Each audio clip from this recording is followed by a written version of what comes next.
Hey guys, Dave from Nerdarchy, 4 nerds, by nerds, hang out with these nerds. Ted. Ryan. And today we want to talk about how do you make your friends play D&D with you?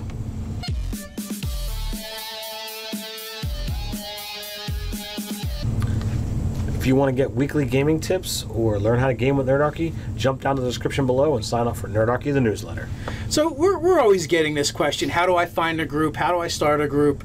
So we figured we would tackle, how do I start a group of Dungeons and Dragons? You know, you've been, I don't know, you've been sitting at home on your computer, you're watching Acquisitions Inc., you're watching Critical Role, you've seen a Nerdarchy video or some shit. Or two. Yeah, and you're like, this game looks like a lot of fun and I want to play it. But how? How do I none of my friends play, right? Yeah. I mean, so we've done a video on finding players, be it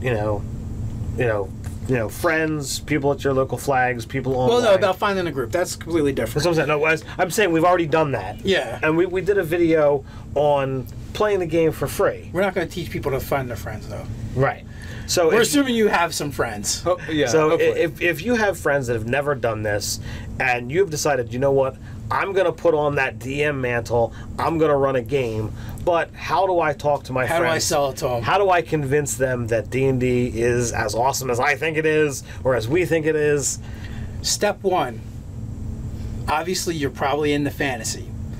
Find people that are also in the fantasy. Right. Hopefully you have like-minded friends. Like if it's somebody, like here's step one is, all right, the Lord of the Rings movie came out. Who do I call up to go to the movies with? Right. That they're the first people you want to target. Or I like fantasy trope anime because there's a few of those that exist, and who were the friends that I would watch that with? Or who would I play MMO RPGs with? Right. Right. Or who am I playing Pokemon with?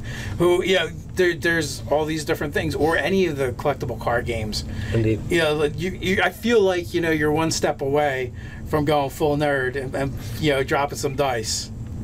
You never go full nerd. You never go full. It's a mistake. Yeah. So all right. Well, the first thing is, if your friends are already into fantasy, be it books, movies, or games, just nerdy whatever, and geeky culture. Yeah. If they're already into it, they're probably already close enough. I would just start a conversation and say, look, hey, I'm thinking about running a D&D game. What do you think? And let them... That's a horrible idea. This is what you do, actually. You invite them all to your house at once, right? And say we're going to have a game night? Like No. Game, like board games. Well, you could do that, Yeah. but I'm thinking, right, you get a lot of liquor and booze, and you get them all hammered, right? And then you discuss about, we'll pretend we're elves and dwarves. This sounds like a terrible idea. But anyway, what you could do is you could say, yeah, let's have a game night. You don't specify what kinds of games, so they're thinking board games or whatever. And you brought up a really fun encounter, just an encounter. An encounter will take you, maybe an hour to play, hour and a half, and you run through an encounter, like an interesting combat encounter with like a little bit of a story, some interesting terrain. You lay it out. You kind of like practice the mechanics so you can run this super smoothly for your friends. So this is how I'm kind of picturing it, right? You're like, I'm ready. I call some of my friends over, and I'm like, all right. Everyone sits around the table, and you kind of have this map set up, and people are kind of wondering what's going on. No. You do the Matthew Mercer, where it's actually like there's a little like towel over top of it or whatever, so it's ready to go. And then like, all right, let's play. And then everybody's got a pre-gen character. And well, yeah, that's what I was thinking. Yeah. Like, John, you're Gortrak the dwarf, and Jen, you're playing Felix the bard. Yeah. And you just hand them out, and they have their minis, and you're like, and you just go right into the game. You're like, no, you're walking down. Yeah, you're walking through the dark forest with the enchanted castle at the center. In front of you, the trail stretches on, and you just go right into the role playing. Yeah. But, what do you do? Yeah. But I mean, you go into the encounter like this cave troll is swinging at you. What do you do? Like, or it's coming roaring at you, and so you make it so you can run this encounter in a very cinematic way, and maybe you limit the options that the players have, so this way they're not overwhelmed. So if you have a spellcaster in the party, maybe you only have them have like a list of like 4 or 5 spells to choose from, so this way you're narrowing down options so they're not overwhelmed with the choices before them. And so it literally is, what do you do? What do you do? And then the player's like, well, what can I do? Oh, well, you can do one of these like 6 things. Have at it. Oh yeah, you can do whatever you want. You can run away. You can cast a spell. You can stab it with your dagger. Yeah. Well, Ted is actually right. You should probably have a conversation and not just do the D&D ambush. I like the Dungeons and ambushing.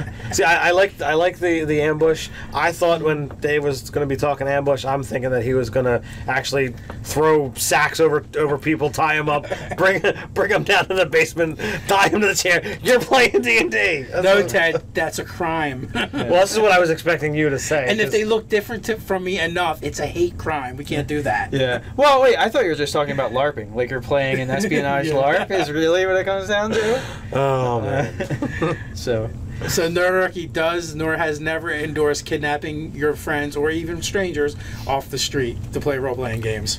I mean, unless you're playing like an iteration of Pokemon Go, like capture. If as long as the sack kind of looks like a red and white ball, perfectly fine. I don't think so. I don't think that defense is going to. I don't think the Pokemon Go defense is going to hold up in a court of law. But they were wearing a Pikachu Kegurumi. Yeah. Wow.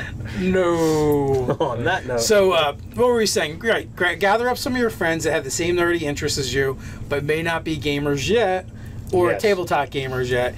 And just talk to me, hey, like, I found this thing, you know. You can even direct them to some of the videos that turned you onto the idea. Well, and that being said, a more serious way route of doing it, you could just put on Acquisitions Inc., especially the one that's now in like half-hour bites.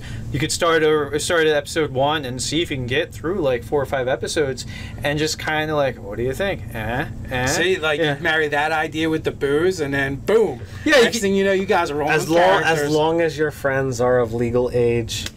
You can't go getting. We just assume everyone's friggin' old as dirt like us. Yeah, right. There you go. But I mean, so you could turn it into a drinking game, and there you go. There's all the fun of watching. There's got to be the Acquisitions Inc. drinking game out there somewhere. Like Green Flame. Whenever Green Flame comes up, that's a shot. Or Mage Hand arm wrestling. Yeah. So you know, there's some ideas to entice your friends, create enemies possibly, and even maybe end up in jail. Why don't you, if you're a gamer who has done this and gotten your friends to start gaming, let us know how you did it in the comments below. While you're at it, like, share, and subscribe. You can check out the funny memes over on Facebook. You also see us over on Instagram. So until next time, stay nerdy.